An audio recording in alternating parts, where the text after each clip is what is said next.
Prepare for a true revolution. Actually, you can prove God exists. Questioning tradition, because what you've been taught isn't always true.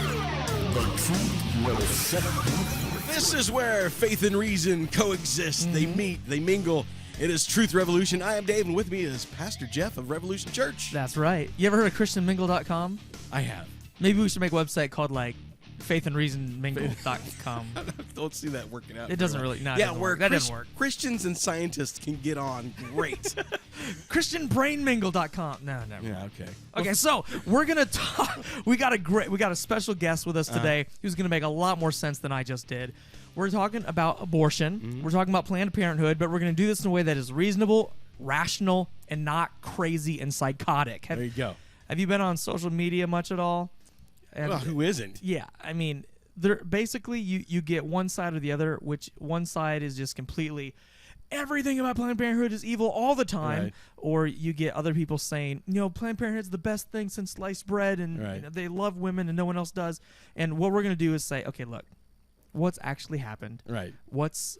Is there scientific reasons? Yeah, so basically we're going into the sock drawer and kind of sort things out. Yeah, Right. I'm not sure exactly what kind of stuff you keep in your sock drawer. Hey, anything. It's kind of my junk drawer. You have to dig for socks, actually. Of course, we're going to answer Bible contradiction today, too, as usual. But our special guest today is from Stand to Reason. Alan Schliemann. He is actually graduated from California State University, Long Beach, and holds a Master of Arts in Christian Apologetics from Biola University! The best college in the planet. Right. He has been a guest on both TV and radio and has spoken to thousands of adults and students across the country at churches, conferences, and college campuses. He lives in San Diego, California with his wife, Jennifer, and 2 children. Hey, welcome today. Glad to have you back. Yeah, thanks. Thanks for having me back. So this is going to be good. Last time we had you on, we talked a little bit about abortion. We also talked about euthanasia, but a lot has happened. I mean, that was over a year ago, and a lot has happened since then. So let's just, right out of the gate, when some of these Planned Parenthood videos came out, why don't you just give us a quick snapshot of what happened when, I'm assuming you've seen some of them, what happened when you saw them, when you heard about them, what was going through your mind? Yeah, well, I wasn't aware that this was an operation that was going on, but when I did see the videos, and I haven't seen every second of all the footage. I mean, there's a lot of footage out there, but I've seen enough to get a pretty good picture of what's going on. And actually, nothing that I saw surprised me in the sense of, oh wow, Planned Parenthood is doing this. Right. So obviously, though, these videos have done a lot to raise public perception about what Planned Parenthood is doing, and of course, and that's the huge advantage of these videos, is because now a lot of people are saying, wow, this is crazy. And since we live in a visual culture that thinks and learns visually with pictures and images, these images are making a huge difference, like you said, in social media, and of course changing a lot of people's minds. And so using images has always been a part of my approach to helping convince people about what I think abortion does to the unborn. It's not my only thing by any stretch of the imagination. I use science and philosophy to make my case that abortion kills an innocent human being. But the fact that these videos are using images to communicate their point is extremely successful and powerful.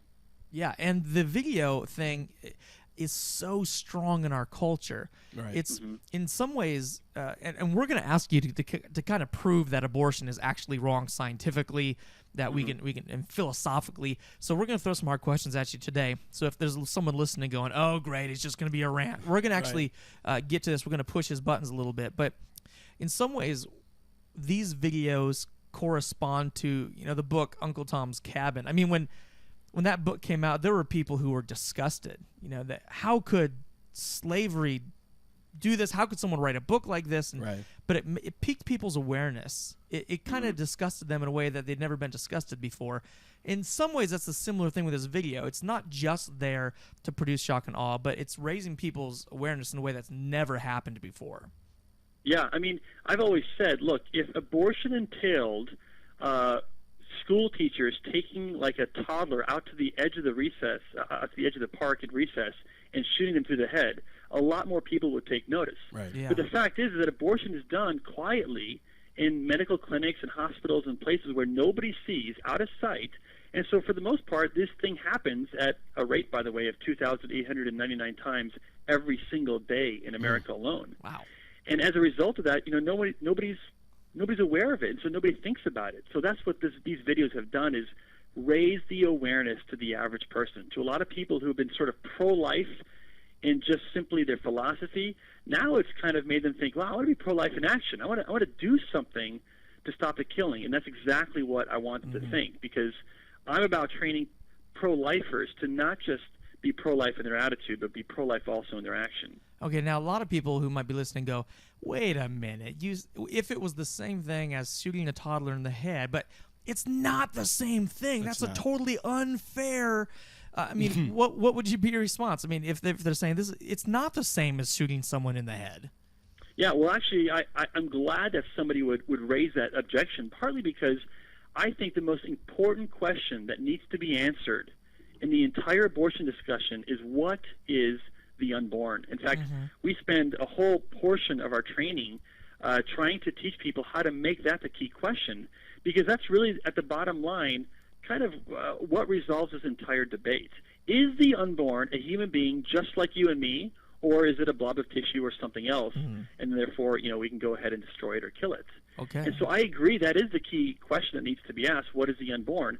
And fortunately for our position, all the science of embryology, all the science of biology is in our favor in terms of answering this question. And I'd argue that science is decisive on this question. Okay, so let's say that maybe someone would agree. Okay, well, let's say that these babies are humans, but aren't there time? And we're going to get to that. We're going to wrestle with whether they are or not, because I think that is the key question. Is there a time though when this unborn human being, it would be better for them to be aborted than to be born into a family that would hurt them or raise them in a bad environment? Yeah, so the way we deal with such a kind of an objection is a tactic we call trot out the toddler. Okay. And basically what this tactic entails is this: you listen to what the person is saying and ask yourself the question, what's their justification for abortion? What reason are they offering for why they think abortion should be permissible? Now, in the example that you just gave, you said, well, because maybe they might be abused by their family member. So here's what you do. You ask the question, is it permissible to kill a born toddler for the same reason they just offered for killing an unborn child? So, for example, if somebody raised the objection that you just raised, I would ask this question: is it permissible for a mother to kill her 3-year-old if she or some other family member is abusing that child? Now, what is every person who's an abortion choice advocate going to answer to that question? No, of course not. They say, no, you can't kill it. You can't kill a 3-year-old just because the parents are abusing him. Okay, I agree. They're going to say, but that's different because the unborn is not a human just like the 3-year-old. And I'll say, well, that's what I'm trying to raise as the key issue. Is the unborn just like the 3-year-old? Because if the unborn is just like the 3-year-old, then you can't kill the unborn because they might be abused for the same reason that you can't kill a 3-year-old because they might be abused. Yeah. So you see, abuse then is not really the issue. The real issue is, what is the unborn? Yeah, because if it's a human being, then you have to treat it like you would another human being. Right. Exactly. And so to me, that what you just raised is simply a side tangential issue, and I try to encourage people, look, don't follow these tangential issues. You have to bring the conversation back to the key question: what is the unborn? Because we don't allow people to kill 3-year-olds just because they're being abused by other people. That's true. That's ridiculous. How could murder be an antidote to abuse? Yeah, I'm looking at that's the worst form of abuse. I'm looking at Planned Parenthood's for abortion after the first trimester PDF, which we'll link to if you go to the website truthrevolution.tv, and they say there are many reasons for having an abortion past 12 weeks. For instance, exposure to intimate partner violence. So there, your argument would work as well. So if a woman's being beaten by her partner, they're saying this might be a viable reason to have an abortion, but that wouldn't be a viable reason to kill her toddler. Right, exactly. lack of And finding. what they're going to say is, well, wait a minute, but that's different, because Yeah. the unborn is not a human being like a toddler, and we're saying, well, we think they are. That's right. So that's really where the disagreement is. It isn't about violence. It isn't about abuse. It isn't about choice or privacy. All the other things that they're going to express as justifications for abortion, and that's why the key question is, what is the unborn? What about the woman's body comment? Because a lot of them will say, well, look, this is a woman's body. Right. Maybe something's growing inside of her, but this is I wouldn't personally have an abortion, but I can't tell her what to do with her body. My body, my choice. Yeah. Yeah. Well, that goes back to the same question: what is the unborn? If the unborn is a human being just like you and me, then it's not a part of her body. It resides within her body, but it's a unique individual being. Which, by the way, if we're going to talk about in a minute here, I'll talk about what scientific evidence we know from embryology that proves, and by the way, I don't use the term proves very often, but it proves that the unborn is actually a unique individual that is not merely that is within the mother's body, but not a part of her body like her appendix or her tonsils or her wisdom teeth. Interesting. Okay. Now, Planned Parenthood also says that, and this is another quote from another PDF they have, says, the states that have the strongest laws against safe and legal abortion are also the states in which women suffer from lower levels of education and higher levels of poverty, as well as from a lower ratio of female to male earnings. So they're saying when you make abortion illegal, growing women suffer more. So, I mean, that seems an interesting argument. I mean, are we just trying to force women to suffer? I mean, what do they do? What do we say to that? Well, I'm not sure. I mean, I'd have to see the data on that to see what's kind of the reasoning or the logic or the evidence for that. But I'm not sure why that's even relevant. I mean, let's just say, actually, making abortion illegal affects or impacts a woman's education or their educational level or ability to perform educationally. I'm not sure how that's relevant. I mean, if abortion actually entails killing an innocent human being, there's no justification for abortion then. I mean, I'm not sure what possible consequences might make you say, oh, okay, well then we should be allowed to kill innocent human beings. Yeah, actually using your trot out the toddler argument, my wife and I do foster care, and I could almost guarantee that if you just took all the kids in foster care and just executed them, that most of those parents would be in better financial situations a year later. So, of course, and they'd be able to complete their career, their education, maybe pursue a legal career, maybe be physicians. Who knows what they could do? They could do all kinds of great things. but of course, that's not what this is about. Right. It's almost like it's all boiling it down to, it's like, well, this is just a matter of inconvenience for me, so why not just do away with it? That's right. And if the unborn is not a human being, by all means, I would agree with them, right? Yeah. If the unborn is not a human being, then by all means, go ahead, have the abortion. You don't even have to give any evidence or justification for why you have an abortion. Just go ahead, have the abortion, kill it, slice it, do whatever you want with it. Because if it's not a human being, there's no justification for abortion that's necessary. Yeah, that's but right. if it is a human being, then there's no justification for abortion that would be adequate. Okay, we're going to come and we're going to definitely force you to prove this stuff scientifically when we get to the other side of the break. But one more question. What about people where there's medical necessities? Do we want to withhold abortion from them and maybe let them die? What do we say about that? Okay, well, if first of all, the vast majority of abortions are not performed for the reasons of the woman's life is in jeopardy. In fact, if you look at Planned Parenthood's own statistics, which, by the way, they publish publicly, I think it's less than 0.5% of those situations is a woman's life actually in jeopardy. The vast majority of health concerns that women face are reversible or treatable conditions like morning sickness or gestational diabetes or other kinds of things. Now, if a woman's life is actually in jeopardy, then this raises another question. This is now creates what we call a moral dilemma.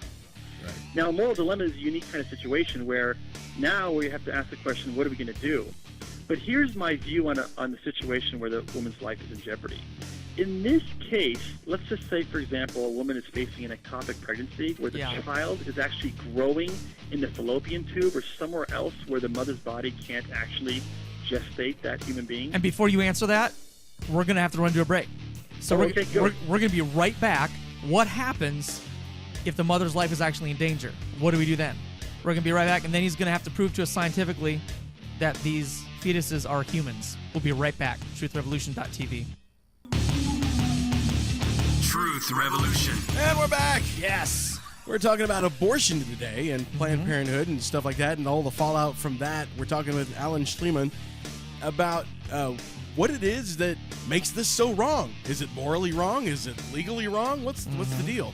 You know, and one thing that I really want to touch on before we continue is that let's talk about things between people rather than, because everybody wants to argue and everybody gets all up in arms. Nothing gets accomplished when people devolve into arguments. Yeah. You know, so Angry arguments. right. So if you are a proponent, if you are a pro-lifer and an anti-abortion proponent, be patient with people that disagree with you.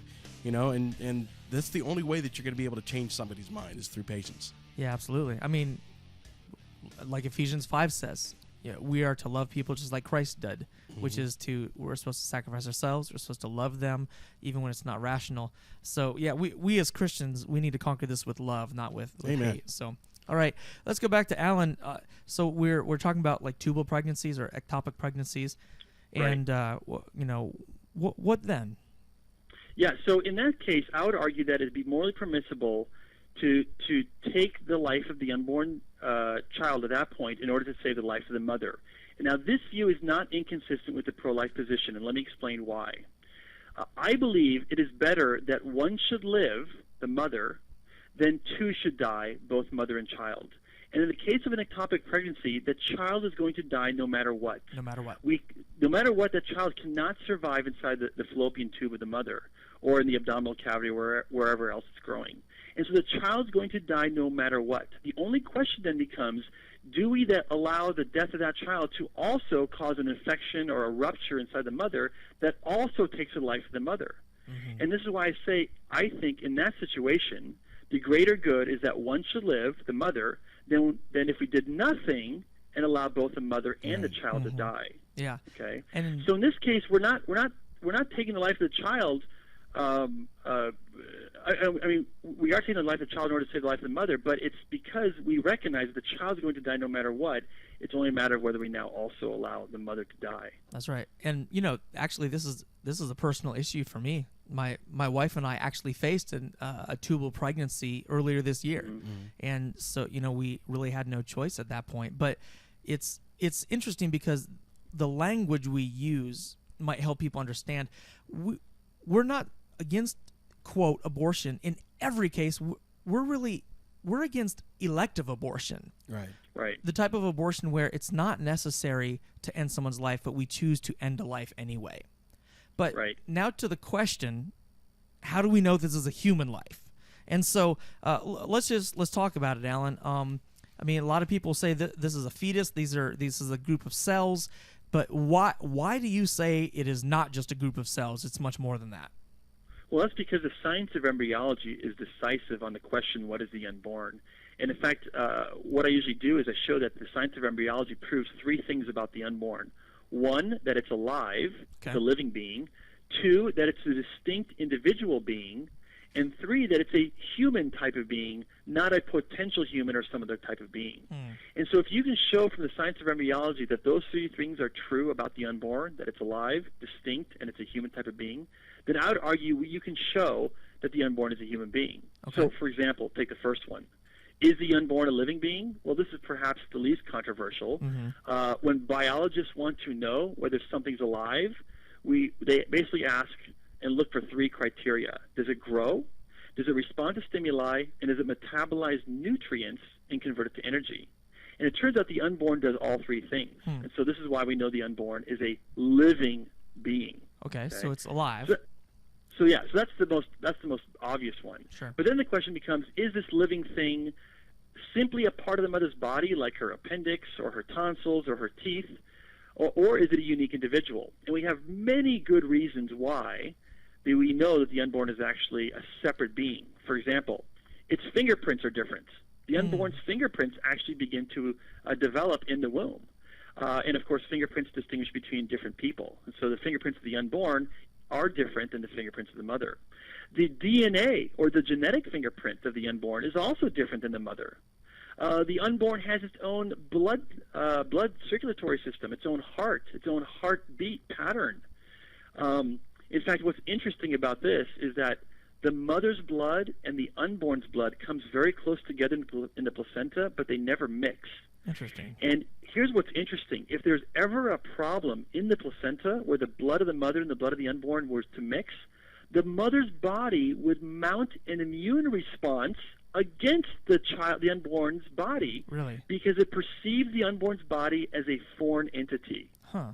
Notice her immune system does not attack her own liver or her own bone or her own appendix, but it does attack the unborn's body if there's some sort of a mix in the blood system. That's because interesting. it knows it is a different being, not Wow. part of her body. Okay. Wow, that's cool. So Yeah. if And of course, it could also be a boy, which of course the girl does not have male sex organs. Right. Right. But her unborn could. right, different gender. So what about these things? I mean, because not all of these develop right away. Fingerprints don't develop right away. Gender doesn't develop right away. So at what point does it become distinct? And do we have to wait until it's completely distinct in these areas to declare it human? Well, actually, the gender is determined at conception. As soon as the sperm and egg meet, you already have the gender determined. And the DNA is also unique immediately at conception. So you have a whole human organism already formed right at conception. And in fact, standard embryology textbooks that are used in medical schools today, like Before We Are Born, Essentials of Embryology and Birth Defects, the most recent edition affirms that the beginning of a new human begins when the oocyte and sperm combine, which is the egg and sperm. There's another book that's used called Human Embryology and Teratology. Again, another medical textbook also affirms that a new genetically distinct human organism is formed when the sperm and egg meet. And you even have defenders of abortion like Peter Singer and David Boonin, who are like sort of the top defenders in our country today for abortion. They also affirm that the unborn is a unique individual beginning at the moment of conception. So scientifically, nobody denies this. It's indisputable, and that's why I say the science of embryology is decisive on this question. Okay. By the way, you can conceive a human being in a petri dish with in vitro fertilization, Yeah. have them grow outside of a woman's body in a lab, and then later place them inside the woman's body, which is further evidence that they are not merely Part of the body. Yeah, Mm-hmm. that's true. Okay. Now we're going to get to the third one, which is probably the hardest to argue for, the one we're most interested in. How do we know this is a human type of being? And we're going to get to that right after we do a Bible contradiction. Bible contradiction.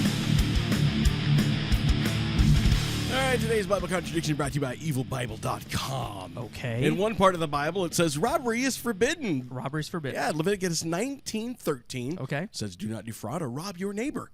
Pretty cut and dried right there. Fair enough. Yeah. However, Exodus 12:35 through 36, we are actually commanded to rob. Oh, no. Yeah, the Israelites did as Moses instructed and asked the Egyptians for articles of silver and gold and for clothing. The Lord had made the Egyptians favorably disposed towards the people, and they gave them what they asked for, so they plundered the Egyptians. So robbery was commanded Dang, they plundered them. in Exodus 12. Okay. What's going on here, man? All right. Well, we use our cracked acronym, CRACKED, to help solve Bible contradictions, also to interpret the Bible the right way. And we're going to use the second C today. Okay. Credibility. Okay. With credibility, what we're saying is whenever you read something, you have to lend credibility to the author you read. If you read something that seems strange, assume you've misread and give them some credit by trying to understand again, reading it more carefully. Right. Doesn't automatically assume everything they say is right, but lend them some credibility there. This is one of those not rare contradictions Right. where the people just didn't even try hard at all. Right? This isn't hard to resolve. Not probably most of you listened to this and went, "Oh, wait a minute, that's not even robbery." Right. But because this is not hard to resolve at all. They didn't even try. Okay, we always talk about, you got to use the first C for context, right? If you just read a few verses earlier, you'll get a bigger picture. Or the E for early meaning. What did that word mean 3,000 years Right. ago? Or It's not even that or hard. K for knit together, Right. Well, this happened in Leviticus, but really it was pointing to the shadowy thing, the reality in Hebrews. But no, just listen. They weren't stealing. The Egyptians gave it to them. Right there in verse 36, Right. the Egyptians were favorably disposed towards the people and gave them what they asked for. That's not stealing. So kind of using the word plundered the Egyptians there probably maybe it evokes that like the piracy type thing. We're going to plunder the Egyptians. Well, yeah, but even if that the other description wasn't there, and we take the word plundered in its most traditional sense, which would be, they fought a war and took the stuff and left. Right. Plundering after war isn't even the same thing as Leviticus 19 was talking Right. about. That's not even stealing in the same way. So they didn't even try. This is just not even close to what This it's is talking what we about. call a silly contradiction. So you got to lend some credit. When you read something in the Bible, you don't get it. Don't just assume, well, that they're idiots. Right. No, assume maybe you missed something. Right. Hey, Alan, anything you want to add to that? No, that's great. I like the cracked acronym, by the way. That's really cool. Oh, I'm a thanks. big proponent of biblical interpretation and kind of considering context and history and genre, all that stuff. So I love that. That's Oh great. yeah. Or probably my favorite in there is the dialect, where we talk about. You have to understand the Bible can use hyperbole or metaphors, things like that. All right, we're going to go to online only, and we're going to see here. Alan's going to explain to us very clearly how we know this is a human and not just an alien being, a different type of being, a non-human, not yet being. So we're treating all the radio listeners to a cliffhanger here. That's right. You got to get more from him, though. STR.org. Stand Get on to over there, Reason. yeah. Stand to Reason is his organization. We're going to link to him at truthrevolution.tv. Right. So we're going to link to those articles on Planned Parenthood. Also, he has a graph called Answer Every Defense for Abortion. We're going to link to that. It's a cool picture. If you're watching on video, you can look at it. But we're going to link to that at truthrevolution.tv. Also coming out to Revolution Church, 9 and 11 Sunday mornings. It's awesome. Get to our website, revo.church, if you want to check current service times, if you're listening to this like months later. But yeah, revo.church, our website, truthrevolution.tv, and Alan website, str.org. We'll be back in 5 seconds. Truth Revolution. And we're online. Okay, for the podcast listeners, you get the final answer Right. here. You get the good stuff. All right, Alan. We agree with you that that these fetuses are distinct. We agree with you that they are alive. But are they actually human? Are they actually human? And how do we know? Yeah. Dun, dun, dun. Well, look, just as a reminder, by the way, for those people listening, we've shown those two things through science. Like, we didn't have to appeal to the Bible or whatever. We're just looking at what the science of embryology shows. That's true. That the unborn is a living being. It's a unique individual separate from its mother. Yeah. And now we want to ask, like you said, well, is it a human being? How do we know that? Well, That's right. first of all, we got to understand that every living thing is something and not nothing. I know that sounds very profound. Okay, that makes sense. Right? But everything Well, that's Dave, alive I don't know has about a Dave. unique- Yeah, everything that's alive has some unique identifier. It's like either some type of a plant or some type of an animal. Okay. And you can figure out what the unborn is from the moment of conception all the way through birth by two different ways. One is by looking at its DNA genetic signature. So, for example, if you had some sort of test where you could, like, pull some cells from the unborn anywhere in embryonic development, it would tell you decisively that this living thing is a human type of being. It's a Homo sapien, and that would be true from the moment of conception. So you wouldn't even be confused, like, well, maybe this is a Neanderthal or anything like that. Even Right. It wouldn't show up as an elephant or a dolphin or a dog or whatever. It would show up as a human type of being. That would be unmistakable. But now, most of us don't have access to such a test, nor would we want to perform one in utero because, of course, that would be dangerous. Right. So here's my suggestion. I have a much easier way to figure this out. Okay. And that is by using a principle known as the principle of biogenesis. And here's all this principle says. Living things reproduced after their own kind. So in other words, if you have two dogs that mate, they're going to produce another what? dog. Dogs, right. You We're got smart. two lions. Ask me another and one, they yeah. mate, they're gonna Lions. produce another- I they're got gonna produce this. another lion, right? This Yeah. is easy. Right. So my wife and I, when we were pregnant, we wondered whether we're going to have a boy or a girl or not, but we didn't wonder whether we're going to have a human or not. Right. And the reason is because we're both human, right? That's right. Yes. Right. What are you gonna have? Yeah. We're gonna have a baby kangaroo. Yeah. That's right. That's no, right. that doesn't happen. Yeah, Yeah, in fact, we had 2 kids, and when our second kid came out and she was also a human, we weren't like, wow, look, 2 humans in a row. What are the chances, you know? What are the odds of that? Right. Yeah, we weren't surprised by it. So notice, this principle gives us a very handy test. If we want to know what kind of being the unborn is, all we have to do is ask a very simple question. What are its parents? Right. And if its parents are human, there is no way that that offspring is going to be something other than a human being. Science knows no possibility of 2 human beings coming together at mating and creating another being that is not human, but then later becomes one at some other point. Right, that's That the- is scientifically impossible. Yeah, that's the crazy thing is that some of these pro-choice people are like, you know, they argue against this, but how many years has the human race been on this planet? And in the chorus of our entire history, has 2 humans ever come together and produced something else? You know, and it's just Right. time after time after time. That's crazy, and it's one of those things where they begin to look a little desperate when they're trying to knock this argument down. Interesting. Yeah, well, they have to be because, I mean, the science of embryology is on our side on this question. And nobody in the know can deny it. Nobody in the know usually does deny it. Biogenesis. Now, so it's pretty clear humans always produce humans and not other types of beings. Is there something, though, to producing a human, but it's not yet a person? You know, it's not aware of itself yet. So is there a point where it becomes aware and then it starts to become a person? Or some people have argued that, you know, when it can start to breathe, then it's really its own person. But until it's separate from the mother, it's not on its own yet. It's not its own person. What do you say to that? Yeah, that's exactly what they do. In fact, when I debated a feminist several years ago at Cal State University in San Marcos, California, that's kind of the move that she took. She says, I agree with the science that Alan is presenting. She said, but I still think abortion should be permissible, and here's why.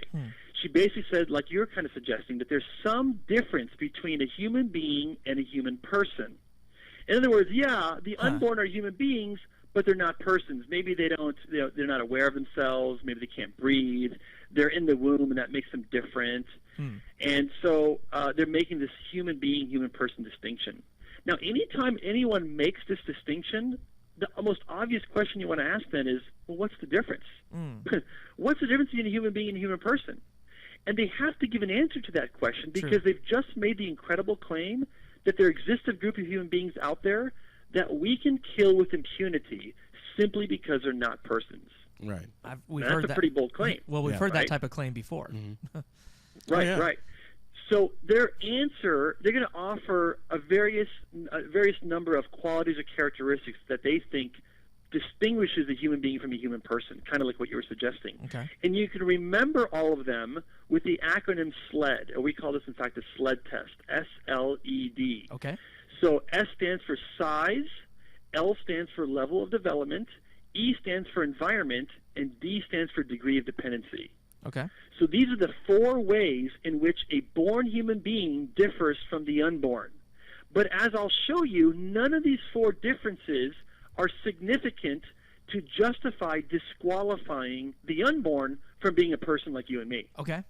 All right? So, for example, like take size, the S in SLED. Sure. Yeah, it's true. The unborn is smaller than a born human being, but why does that matter? Right? My little daughter, who's 8 years old, is smaller than me. Does that mean that she's less of a human or less of a person than me? Yeah. At what No. point does it change? Right. Right. She's not just because she's smaller. Well, in the same way, the unborn is just simply smaller still. And so if we don't make a distinction between myself and my daughter because we're bigger, I'm a different size than her, then why do we make a distinction between my daughter and the unborn? They're just simply smaller as well. So size can't be a relevant factor. Okay. Now, before you move on to these, I think we're going to run into a similar opposition to all of these. People might say, well, yeah, but all you're saying is you're running into the problem of when does a pile of hay or a bale of hay become a bale of hay? You know, I think that at some point there is a bale of hay when there wasn't a bale of hay before. And I don't necessarily know which straw made it a bale of hay, but clearly there's a difference between a bale and not a bale. And do they ever argue that, well, yeah, sure, it's little, and sure, we're bigger, but we can't know that when that change happens? Well, yes, they do argue that, but it's usually on the question of when it becomes a human being, and that's where you heard the phrase "a potential human." And my argument before, with regards to the science of embryology, disproves that. The unborn becomes a human being at the moment of conception, and that is a scientific fact. I don't know. There's no one that can reliably argue against that from a scientific perspective. Okay, because it's So not the like the only thing we're now debating is not is it a human being, is it a person? Gotcha. You know, and aren't persons, you know, like our size, aren't persons like people who are can be aware of their own thinking, or be aware of moral categories, or be aware of their own existence? You know, those are the things that we would deal with regards to the SLED test. Okay, so Okay. we've dealt with the size, and just because someone's smaller doesn't mean that they're not a person. Right. Like That's right. I'm So smaller size than you. can't be the disqualifying factor. Right. Okay. Right. Well, what about the Ellen SLED test? That stands for level of development, and this will cover things like thinking or being aware of yourself or whatever. Now, with level of development, sure, it's true the unborn is less developed than born human beings. Sure. But again, why does that make any difference? For example, again, going back to my daughter is only 8 years old. Now, she hasn't even fully developed her reproductive organs, whereas 16-year-old girls have their reproductive organs fully developed and they can bear children. Well, does that mean that my daughter is less of a person or less valuable than a 16-year-old girl? Well, the answer is obviously not. No. Nobody would argue that way. And that's because how developed you are does not disqualify you or grant you the right to being a person over somebody who's less developed. And since the unborn is just simply less developed than my daughter, then we can't disqualify the unborn from being a person for the same reason we wouldn't disqualify my daughter from being a person. What about awareness of self being part of that level of development? Because certainly your daughter is still aware of herself, but these embryos aren't aware of themselves. That's right. And so you're right. So the ability for a human being to develop self-awareness is tied to their level of development. Obviously, even at birth, most humans are not aware of themselves. True. Okay. True. So that can't be the measure, because all we're saying then is, well, because the unborn isn't developed enough, we have the right to disqualify them from being a person.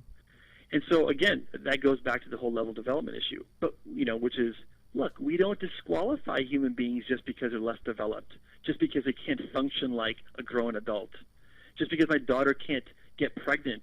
She's not developed enough. We don't disqualify her, because level of development is irrelevant when it comes to human value or personhood. And it kind of goes the other way, too. If someone went into a coma and they lost all these developmental abilities, the ability to walk, the ability to communicate, the ability to be self-aware, we wouldn't be justified in just killing them because they had lost those developmental milestones. Exactly. Well, in fact, in Peter Singer, by the way, the Princeton bioethicist, says, look, the unborn are not self-aware either. In fact, he goes on to argue that it's actually morally permissible to kill born human beings for up to a month after they're born. Interesting. So he bites the bullet and goes the other way and says we can actually engage in infanticide. At least he's trying because to be after consistent. all, they're not self-aware. Yeah. Okay, let's go to the environment then. So the E in SLED stands for environment, and yeah, it's true the unborn is located in a different place or different environment than a newborn being, than a human being. But clearly where one is has no bearing on who one is, right? So, for example, some people float in space in a spacesuit, or they swim underwater with scuba gear, right? Right. But we don't say, well, they've somehow changed their value or their status as a person. Right? Just Right. because they're in a different location, Yeah. And so if that's the case, then how does a change in location, how does a 6-inch slide down the birth canal magically transform a non-valuable human being into a valuable person? That's a good question. It's magic. Which is, yeah, and even it's funny because they're exactly the same on both ends of that birth canal, Right. but Exactly. something magical happens, and no, that doesn't make sense. So, Right. okay. That's right. And then the D in SLED stands for the degree of dependency. And so here we acknowledge, yes, it's true. The unborn is more dependent upon the mother for its survival. But again, why does being dependent upon someone else somehow disqualify you from being a valuable human being, right? I mean, there's many people today, many elderly people who are dependent upon their grown children to be cared for or provide help and care. and so they can't live without their grown children. Well, we don't say, well, therefore we're going to disqualify them from being valuable persons. Right. You know? Right. Or perhaps, let's just say you're at a pool party, and you're the last person to go inside the house, but you were witnessing a small toddler fall in the deep end of a swimming pool. 100% Now, dependent. their entire life is dependent upon you for their survival. Mm-hmm. But can you be like, well, sorry, your life is dependent upon me, so therefore you don't qualify as a human being. He's or- not or really as a valuable person anymore. Yeah, that doesn't make That's any crazy. sense. That's No, it that's doesn't make any good. sense, right? Yeah. So, in the same way, the unborn, it's dependent upon its mother for survival, but we don't disqualify born human beings for being dependent upon other people. So why would we disqualify the unborn for And the same reason? This actually kind of connects with the cosmological argument because we realized there that all of us are completely dependent upon Right. something else for our current existence. In fact, we wouldn't even be able to hold our existence together if it wasn't for God. But that's a different topic. But if you want, That's right. Well, if you take that to say like space or scuba gear underwater, I mean, Yeah. those people are not viable in space or in underwater. They have to have special equipment that they're dependent upon. You know. Interesting. But we don't disqualify them from being, in some way less valuable or less of a person. Yeah, and now this baby is completely dependent on that mother. But I love that example you gave of a toddler falling in a pool when there was only one other person out there.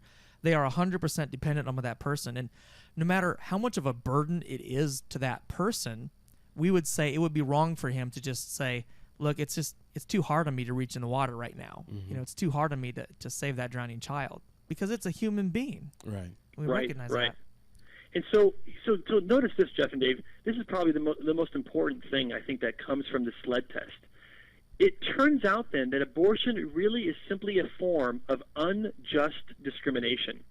Because think about it, our history of humanity is crowded with examples where a class of human beings is disqualified from being valuable or from being a person simply based on an arbitrary characteristic. So, for example, in our country, we've had discrimination against African Americans, as we all know, right? Yeah. And here's what happened. Everybody acknowledged that they were a class of human beings, but they were disqualified from being valuable simply based on an arbitrary characteristic. What characteristic? Their skin color. Why? So they can be enslaved, right? We had discrimination in World War II against the Jews. They were also a class of human beings that was disqualified from being valuable based on an arbitrary characteristic, and that was their ethnicity. Why? So they could be experimented on, so they could be exterminated. Yeah. And today we're seeing the same thing with unborn children. They are also, everybody acknowledges they are a class of human beings, but they are being disqualified from being valuable or from being persons based on an arbitrary characteristic. What Wow. characteristic? Well, they're too small, they're not developed enough, they're in the wrong location, or they're too dependent upon their mothers for survival. Right. That's And not the reason why they're doing this is because of what Planned Parenthood says. The vast majority of abortions are done for socioeconomic reasons, like education, financial difficulty, relationship problems. These are the vast majority, like up to 95% of all abortions committed in the United States today. Right. One thing that I want to kind of touch on that I was just thinking about is that there are a lot of women or young women out there that are planning to do this type of thing, that they're planning on getting abortions, stuff like that. We are in no way trying to shame them or anything like that. You're having issues. You're going through problems. You're afraid of what's going to happen in your life. You're afraid of what this big change is going to make for you. And if you're thinking about getting an abortion, man, I just really encourage you to think about other options. Jeff is a foster parent, and he's a great foster parent, and he's got 5 kids running around his house, many of whom are foster children, or adoption, adopted. and adopted kids too. So think about that as well. Yeah, I mean, Yeah, there are actually more crisis pregnancy, or we call them sometimes pregnancy resource centers, around the country than there are Planned Parenthood centers. Wow. And these pregnancy resource centers are made specifically for you, the woman who is facing a crisis pregnancy, where they're in a situation like, I don't know what to do. I don't have the money. My family's kicked me out of the house. I don't have the resources. I don't have the medical care. I need help. Yeah. That's what pregnancy resource centers are there for. They're to help women not just before they have their child, but even afterwards. That's right. So I would encourage you, that's what these places are for. And some of them even have housing. It's amazing the kinds of help that these pregnancy resource centers offer women who are facing a difficult situation. Absolutely. And our church does some of that too. We will sit down with these ladies, and we work with pregnancy centers, and we work with one in our town here. We worked with another one in Manhattan. And yeah, like you said, they can provide everything from housing to food to help, clothing, finances, even before, after the birth. They can, if you want to keep your child, they can help you do that. If you want to place your child with an adoptive family because you know you can't handle a child, then they can help you do that. And you know, like even us, we've adopted kids, but we still have those birth parents in our kids' lives. Nowadays, it's not like it used to be. There's this it's called open adoption, where now our kids know where they came from. That's their tummy mommy. And, you know, it's not like you just get cut out automatically. Like, these kids get to know the narrative where they came from and who birthed them and who still loves them but couldn't have them live there with them. And so it can be a beautiful thing still. We exchange emails and messages all the time. Awesome. So, but, well, hey, Alan, thanks so much for coming on the show today. This is really good information. Yeah, Jeff and Dave, thanks. I appreciate you guys inviting me on the show. You know, one other thing, str.org is your website. Yeah. And if you've written some articles on these, if they go to str.org, what could they search for to help find some of this stuff? Well, on the top right corner is actually a little search tool. It says search, and if you just type in the word abortion, you will get a whole list of different podcasts, articles, videos, all sorts of things just on that one issue. So awesome. That's probably the easiest way to do that.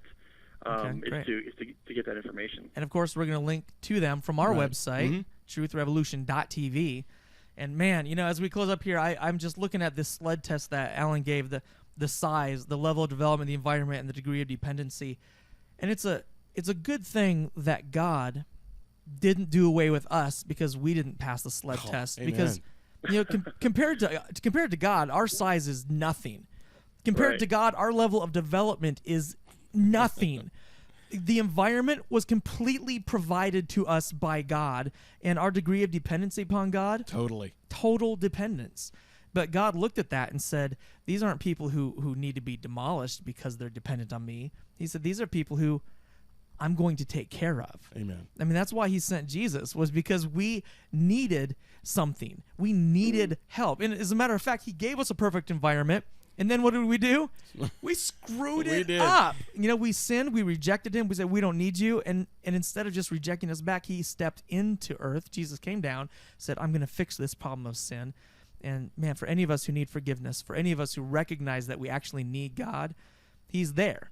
We just need to call on him, to ask him for forgiveness, and to say, Jesus, help me follow you, get to know you. So if that's you today, you know, come out to Revolution Church. If that's you today, contact us and let us know. We'd love to help you walk through that process of getting to know Jesus and accepting his forgiveness, because God is about forgiveness and mercy. Maybe you've had an abortion. This is not the unforgivable sin. Alan, wouldn't you say that's true? Oh, definitely. God is eager to forgive the sin of abortion. There's no reason why you should have to feel ashamed or guilty any longer. I mean, this is something you need to come to God, and he will definitely want to forgive you for this. Absolutely. So for those of you out there who have wrestled with this or other sins, you know that we don't pass the SLED test, but God's chose to step down and take care of us anyway. TruthRevolution.tv. Have a great week.